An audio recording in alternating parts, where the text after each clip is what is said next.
to be quiet. My wife's still sleeping. We just got back from our road trip to Norway. Can you imagine? 14 hours ago, we were sleeping on the top of Senja on this amazing mountain, checking out this sunset.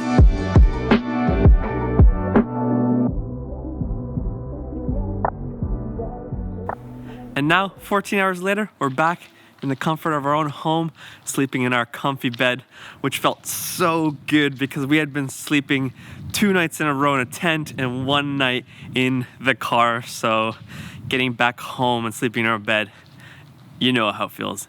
It feels so good. But I've been gone for a bit over a week, so now it's time to go back to the office and catch up on things. You know that you love your job when the first thing the next morning you just want to head to the office and catch up on work because you enjoy it.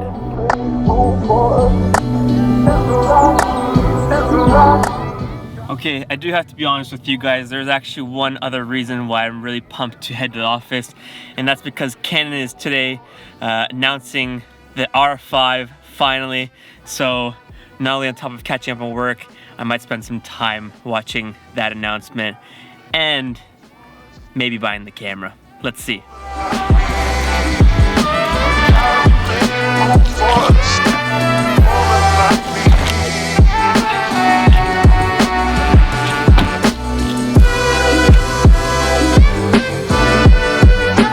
By the way, it's been a long time since I last posted. How are you guys doing wherever you are from? How's everything with COVID-19? Have you guys been able to finally get out of your house and go and explore and enjoy? Things here in Finland are actually pretty good. All our restrictions have been lifted off now, which is great news.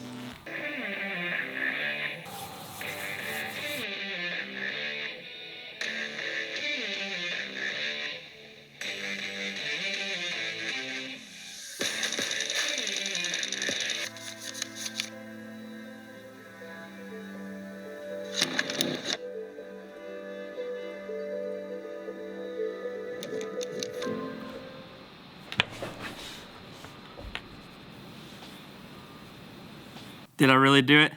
Yep, I just bought the Canon R5. Now some of you guys might think I'm crazy for spending $4,000 on a camera. I actually spent a lot more because here in Finland it's actually 4,800 euros. Mind you, I get some taxes off, but still, it's quite an expensive camera, but yes, I did do it. And there's many reasons for it. I've been shooting with the Canon EOS R for a long time and I've loved the camera, but there have been a few things that I just didn't enjoy or wish it had. For example, IBIS.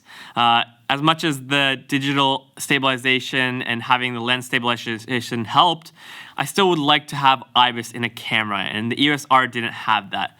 Another thing is that the EOS R only had 60 frames per second at 1080, 120 frames per second at 720, and you couldn't film 4K full frame. So I was left filming at 1080, 24 frames per second most of the time, or 1080, 60 frames per second.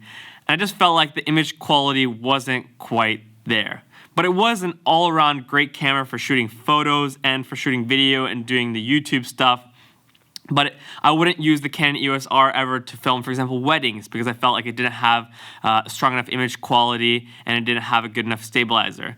So I felt limitations with the EOS R.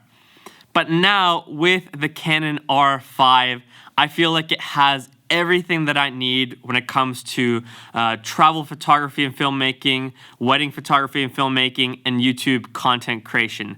Everything that I need is in the Canon R5.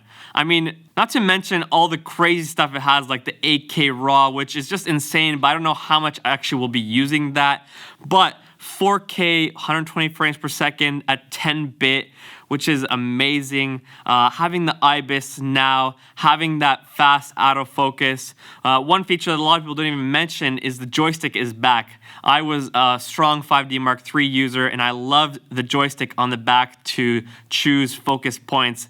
And I'm really happy that the Canon R5 has got that back into it. So basically for $4,000, I have a all-in-one camera body that can do photo, it can do video, I can shoot weddings with it, I can do travel photography, travel filmmaking, I can make all my YouTube videos, all with one camera. And that was one thing that I really struggled with because I would use the GH5 for shooting weddings. I would shoot my YouTube videos with the Canon EOS R. I would shoot photos with the EOS R. Then I was testing out the Olympus cameras for a bit, and I liked the Olympus cameras for making fun vlogs, but I wasn't able to really shoot photos with them. And I wasn't able to find a camera that I could just use for everything. But I'm hoping and I'm trusting that the Canon R5 will be that. It'll be the one camera that I'll use for all the work that I do, and I don't have to use different camera bodies or different camera systems. I can just stick to one system, one camera body, have a few lenses for that camera, and that's that. So what about Olympus? A few weeks ago, I made a video talking about how I'm going to be switching camera systems and filming with Olympus cameras. And actually right now, even while I'm filming this vlog, I am using the EM5 Mark III. And all along, this has been an experiment. I wanted to test myself to see, is Canon actually the camera system that's best for me, or are there other camera systems out there that would actually work better for me and suit the needs that I have? And to this point, it's actually been really fun to experiment and test with the Olympus cameras. I've really enjoyed the small compact form, the really amazing stabilization, and the 4K 24 frames per second on the EM5 and the EM1 is really, really good looking. As you can see even in this video, the quality is there. Now, I have struggled shooting photos with the Olympus cameras. I've much more enjoyed shooting photos with the EOS R. Again, I'm not sure, is it just that I haven't spent enough time getting used to shooting photos with the Olympus cameras, whereas with video, I've spent a lot more time on the Olympus cameras, getting to know the features, practicing video, and now I feel like I've actually got quite comfortable shooting video with Olympus cameras. But all along, this experiment has never been about finding that new camera system and staying loyal to that one camera system. I've never really understood the people who are so loyal to just one camera that they would never switch cameras or never try other cameras because they're Canon loyal or Sony loyal. The way I see cameras and all gear, really, it's just a tool to help me create. So whatever tool is going to help me best for that scenario or that situation or that season, I'm going to use that. So for example, I've shot with Canon cameras for a long time.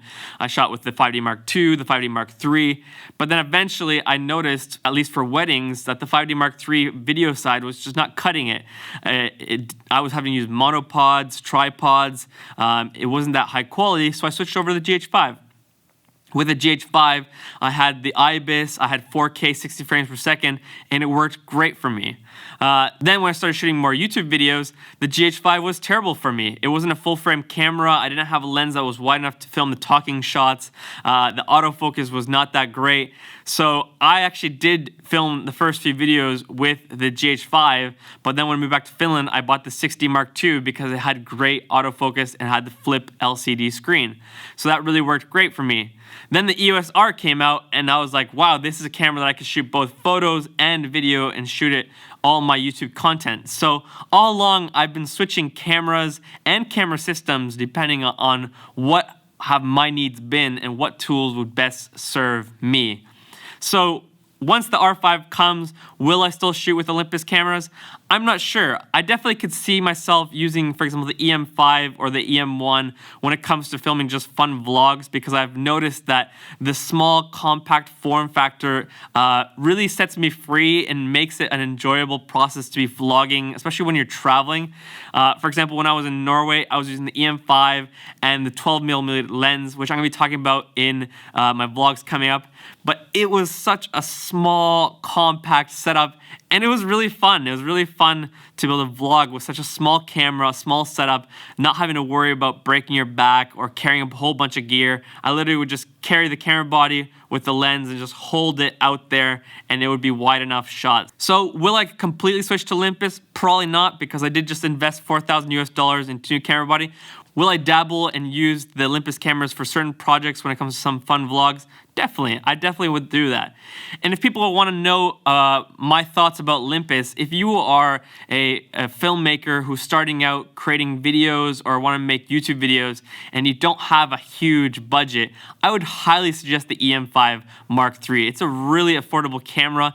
It's super small, so it's really easy to take along with you when you're vlogging and making videos for YouTube. Well, it looks like I have some waiting to do. I just got an email from the camera shop here in Finland saying 2 more weeks or maybe 3 more weeks until the R5 ships out. So until then, I'm gonna be drooling over all the different reviews and test footage that's coming out from the R5, and I can't wait to start filming and shooting photos and video with the R5. Guys, I hope you enjoyed this video. Hopefully this helps you understand kind of the process and journey that I've been going on with Canon, with Olympus, and just why I decided to finally invest into the R5. Alright guys, if you're new to the channel, make sure you subscribe below, hit that like button, and also comment below and tell me what are your thoughts about the R5. Will you buy it? If yes, tell me why. If no, tell me why. I would love to hear from you guys, the people part of this community. What do you guys think? I want to hear. Alright guys, have a fantastic week.